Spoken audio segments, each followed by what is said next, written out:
Assalamu alaikum students. Previously we were discussing about the thermoregulation phenomena.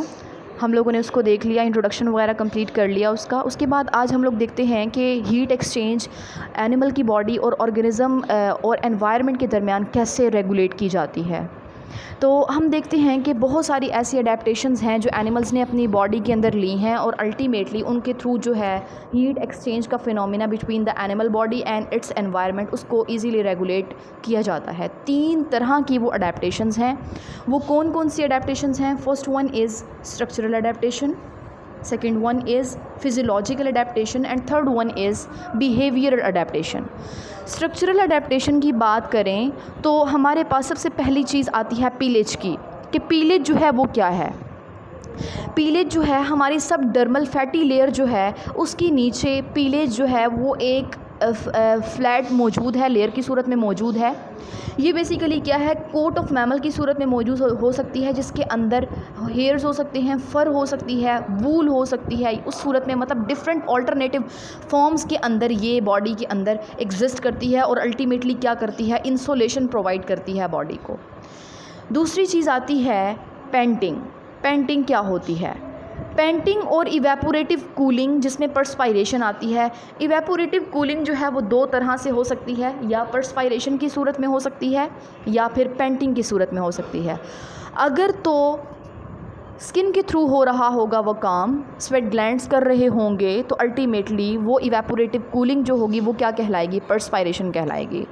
जबकि दूसरा cooling mechanism जो painting है वो बेसिकली रेस्पिरेटरी ट्रैक्ट के थ्रू जो है वो हो रहा होगा और अल्टीमेटली क्या होगा, बॉडी जो है उसके अंदर कूलिंग इफ़ेक्ट्स जो हैं वो नज़र आएंगे। पेंटिंग को अगर हम डिटेल में देखें, painting is a method of cooling used by many mammals, most birds, reptiles, accomplished by means of evaporation of water from internal body surface. इसमें क्या होता है, इंटरनल बॉडी सरफेस से क्या हो रहा होता है, इवेपोरेशन हो रही होती है, ठीक है। और ये फिनोमेना मोस्टली मैमल्स के अंदर नज़र आता है, बर्ड्स के अंदर, और कुछ रेप्टाइल्स हैं जिनके अंदर पेंटिंग का फिनोमेना नज़र आता है। और मोस्ट ऑब्जर्वेबल ये फिनोमेना डॉग्स के अंदर है, जो डेली रूटीन में आपके अंडर ऑब्जर्वेशन आते हैं, ठीक है। तो उनके अंदर जैसे ही बॉडी टेम्परेचर राइज़ करता है तो अल्टीमेटली इनका रेस्पिरेशन रेट जो होता है वो भी इंक्रीज़ कर जाता है। जैसे ही रेस्पिरेशन रेट इंक्रीज़ करेगा तो अल्टीमेटली ये क्या करेंगे, ये कूलिंग मैकेनिज़्म बॉडी के अंदर रेस्पिरेटरी ट्रैक के थ्रू कूलिंग मैकेनिज़्म जनरेट करने की कोशिश करेंगे। नेज़ल पैसेजेस के थ्रू ये कूलिंग मैकेनिज़्म होगा या इवेपोरेशन होगी, या माउथ के थ्रू होगा या लंग्स के थ्रू होगा। और अगर हम बर्ड्स की बात करें तो बर्ड्स में एयर सैक्स मौजूद होते हैं, लिहाजा उनके अंदर से जितना भी इवेपोरेटिव लॉस है वो हो रहा होगा। अगर दोनों के अंदर डिफरेंस देखा जाए कि पेंटिंग के अंदर और पर्सपायरेशन के अंदर डिफरेंस क्या है, तो मेजर डिफरेंस ये है कि पेंटिंग इवेपोरेशन या पर्सपायरेशन के अंदर जो वाटर लॉस होता है वो इतना ज़्यादा नहीं होता, जबकि पेंटिंग के अंदर क्या होता है, पेंटिंग के अंदर वाटर लॉस बहुत ज़्यादा हो रहा होता है। अक्सर आपने ऑब्ज़र्व किया होगा डॉग्स वगैरह को कि जैसे ही इंतहाई गर्मी का सीज़न होता है, बहुत शदीद बाहर का टेम्परेचर बहुत ज़्यादा होता है, तो अल्टीमेटली क्या करते हैं, डॉग्स की टंग जो होती है वो बाहर होती है और स्लाइवा जो है वो सिक्रीट कर रहे होते हैं। तो स्लाइवा जो सिक्रीट कर रहे होते हैं that is actually called as painting. Painting के थ्रू स्लाइवा सिक्रीट होगा तो अल्टीमेटली क्या होगा, जितना भी ये कह लें कि उनकी बॉडी की हीट है वो सारी की सारी उस स्लाइवा के थ्रू जो है उनकी बॉडी से निकल रही होगी, डिसिपेट हो रही होगी और अल्टीमेटली उनको कूलिंग इफ़ेक्ट जो है वो पैदा होगा उनकी बॉडी के अंदर। इस तरह हम ये कह सकते हैं कि पेंटिंग के दौरान वाटर लॉस जो है वो ज़्यादा होता है as compared to that of perspiration. लिहाजा वो एनिमल्स जो कि पेंटिंग कर रहे होते हैं उनको वाटर का इंटेक भी ज़्यादा करना पड़ता है ताकि वाटर लॉस को मिनिमाइज़ करके उस पे ओवरकम करके उसको कंपनसेट किया जा सके। नेक्स्ट है फिजियोलॉजिकल अडेप्टेशंस। फिजियोलॉजिकल अडेप्टेशंस में मतलब उनके बॉडी फंक्शंस कैसे परफॉर्म कर रही है। तो प्लूमेज और फ्लफिंग का फिनोमेना अक्सर देखा होगा, यहाँ पे डायग्राम में आपको बड़ा ज़बरदस्त प्लूमेज और फ्लफिंग का फिनोमेना दिखाया गया है कि इसमें क्या होता है कि जो उनकी फर्स होते हैं, जो फैदर्स होते हैं, उनको क्या कर लिया जाता है, उनके अंदर हवा भर दी जाती है, मसल्स उनके अंदर हवा भर देते हैं और अल्टीमेटली क्या होता है, गैप्स क्रिएट हो जाते हैं और ईज़िली वहाँ से जो हीट है वो डिसिपेट हो रही होती है। तो इस तरह से कुछ फिजियोलॉजिकल फिजिकल अडेप्टेशन आती हैं। नेक्स्ट कुछ बिहेवियरल अडेप्टेशन आती हैं कि ऐसी कौन सी अडेप्टेशंस हैं जो बिहेवियर के अंदर वो करते हैं, तो अल्टीमेटली उनके अंदर रेगुलेशन हो रही होती है हीट की between organism and its body.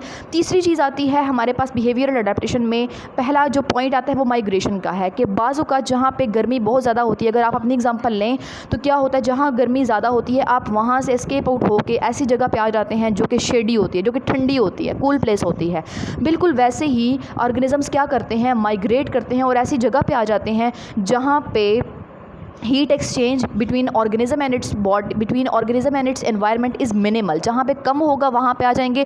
Example mention की हुई है ग्राउंड स्कलर्स की, कि ग्राउंड स्कलर्स के अंदर क्या होता है कि वो मोस्टली मिड डे हीट, जब बहुत ज़्यादा गर्मी होती है तो वो क्या करती हैं, बरोज़ के अंदर घुस जाती हैं, ठीक है। और लिजर्ड्स जो हैं, जैसे ही बहुत ज़्यादा ठंड होती है तो वो सन लाइट को बास करने के लिए, आपको पता है, सन के अंदर कुछ देर के लिए रुकती हैं और अल्टीमेटली सन की सोलर रेडिएशंस जो होती हैं उसको बॉडी के अंदर लेके जा रही होती हैं।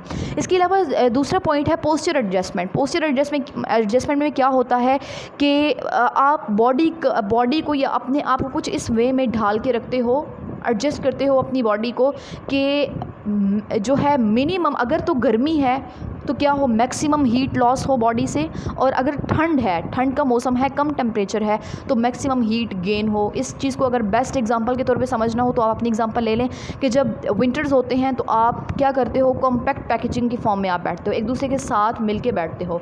और जब समर्स होते हैं तो उस टाइम पर आप क्या करते हैं, उस टाइम पर आपकी मोस्टली कोशिश यही होती है कि आप खुले खुले एक दूसरे से आइसोलेटेड फॉर्म में रहें। तो इस तरह से बिहेवियरल और इस तरह से डिफरेंट अडेप्टेशंस जो हैं वो बॉडी के अंदर मौजूद होती हैं, और यही अडेप्टेशंस की बेस पे ऑर्गेनिज्म जो है वो अपनी और एनवायरनमेंट के साथ रेगुलेशन जो है हीट की या टेम्परेचर की वो करता है। And that's all about today's lecture.